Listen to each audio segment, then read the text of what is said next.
हम आकाशवाणी के जम्मू केंद्र से बोल रहे हैं। 7:30 हुए हैं। आइए सुनते हैं आज के समाचार पत्रों की सुर्खियां।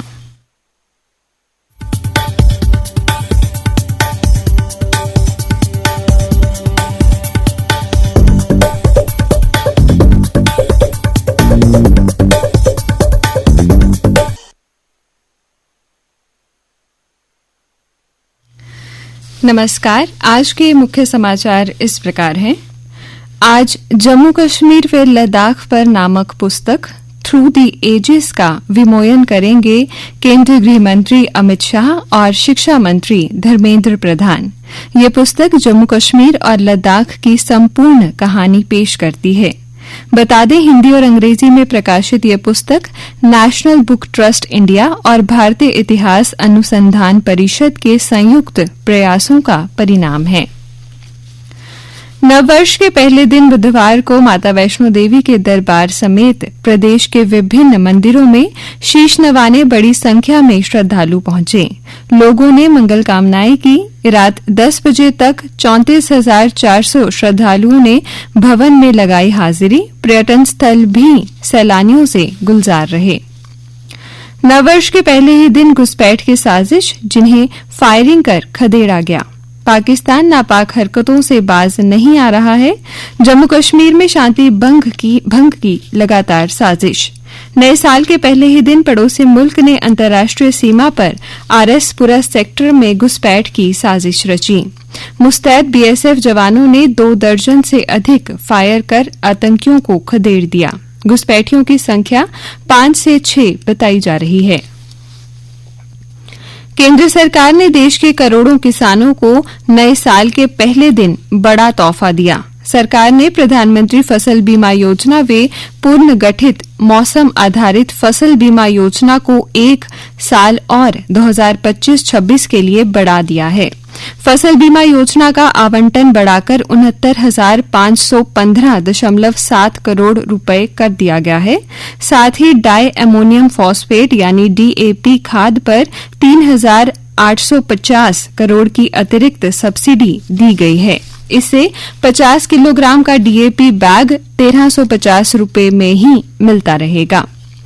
जसरोटा में तैयार हो रहा है मिनी जू। इसमें 100 तेंदुए रखे जा सकेंगे। वन्य जीवों के लिहाज से जाम्बू जू के बाद दूसरा बड़ा आकर्षण बनेगा जसरोटा।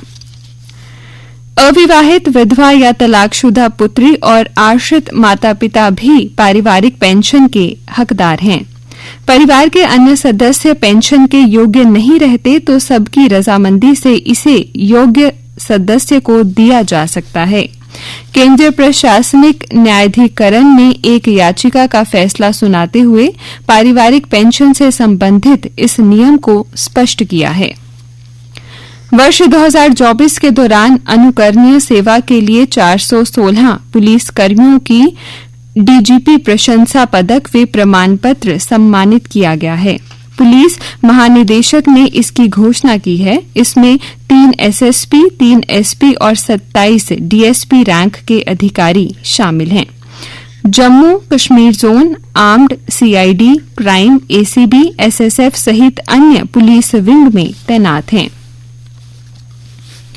कटरा से श्रीनगर का सफर 2.3 घंटे में तय करेगी वंदे भारत ट्रेन। पहली semi high speed train Shri Mata Vaishno Devi Katra station से सुबह 8:10 पर चलेगी और सुबह 11:20 पर श्रीनगर पहुंचेगी। बता दें, ये ट्रेन सप्ताह में 6 दिन चलेगी। इसके साथ ही कश्मीर के साथ अब जम्मू संभाग में भी रेल कनेक्टिविटी का विस्तार होगा। जम्मू में रेलवे डिवीजन बनने के साथ साथ अब सामरिक दृष्टि से अति महत्वपूर्ण जम्मू अखनूर पुंछ रेल लाइन के अनुमोदन व निर्माण में तेजी आएगी। इससे जम्मू जिले के साथ पुंछ राजौरी के दुर्गम इलाकों तक रेल कनेक्टिविटी बढ़ेगी। वर्ष 2025 को रक्षा सुधार वर्ष घोषित किया गया है। रक्षा मंत्री राजनाथ सिंह की अध्यक्षता में हुई उच्च स्तरीय बैठक में ये घोषणा की गई है। मंत्रालय ने कहा कि सेना के तीनों अंगों के बीच तालमेल बढ़ाने के लिए एकीकृत सैन्य कमान बनाना और सेना को तकनीकी रूप से उन्नत व युद्ध के लिए तैयार बल में बदलना प्राथमिकता होगी। मंत्रालय ने कहा 2025 में साइबर और अंतरिक्ष जैसे नए क्षेत्रों में artificial intelligence, machine learning, hypersonic और रोबोटिक्स जैसी उभरती तकनीक पर ध्यान केंद्रित किया जाएगा।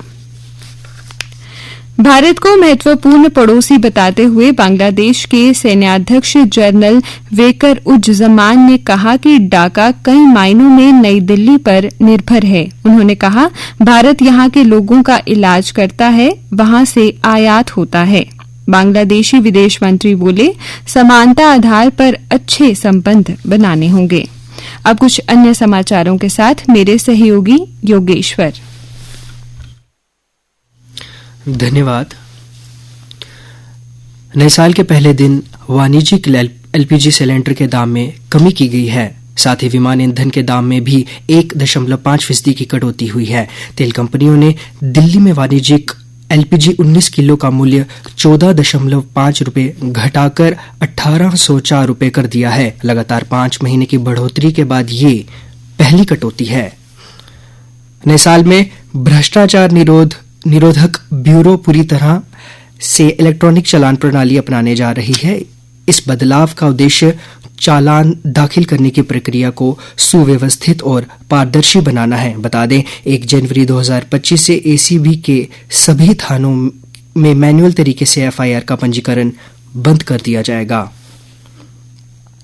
मरम्मत कार्यों के चलते बिजली आपूर्ति 2 जनवरी से प्रभावित रहेगी। इस संबंध में बिजली कॉर्पोरेशन के अनुसार बिजली जम्मू सर्कल में बिश्ना, सरोड, चखलसा, रोहान, पंडोरिया, खेरी, नंदपुर, रामगढ़ आदि इलाकों में 4 जनवरी को सुबह 10 से 7 बजे तक बंद रहेगी। जम्मू कश्मीर में भूजल के सैंपल 100% उतरे खरे। देश में भूजल की गुणवत्ता के 20% सैंपल फेल। बता दें, उत्तर प्रदेश, राजस्थान, हरियाणा, पंजाब, आंध्रा के सबसे अधिक दूषित भूजल। पंजाब और राजस्थान यूरेनियम की अधिकता वाले पानी के हॉटस्पॉट बने। एयर मार्शल जितेंद्र मिश्रा ने बुधवार को भारतीय वायुसेना की पश्चिमी कमान के प्रमुख का पदभार संभाला। खेल समाचार। भारत के तेज गेंदबाज जसप्रीत बुमराह ने अंतर्राष्ट्रीय क्रिकेट परिषद आईसीसी की बुधवार को जारी की गई रैंकिंग में गेंदबाजी में 907 रैंकिंग अंक का आंकड़ा छूकर नया भारतीय रिकॉर्ड बनाया। भारत की आर वैशाली ने विश्व ब्लिट्ज शतरंज चैंपियनशिप के महिला वर्ग में कांस्य पदक जीता। इससे पहले रैपिड स्पर्धा में भारतीय ग्रैंडमास्टर कोनेरू हम्पी ने खिताब जीता था। इस तरह भारत ने विश्व रैपिड और ब्लिट्ज चैंपियनशिप में कुल 2 पदक जीते।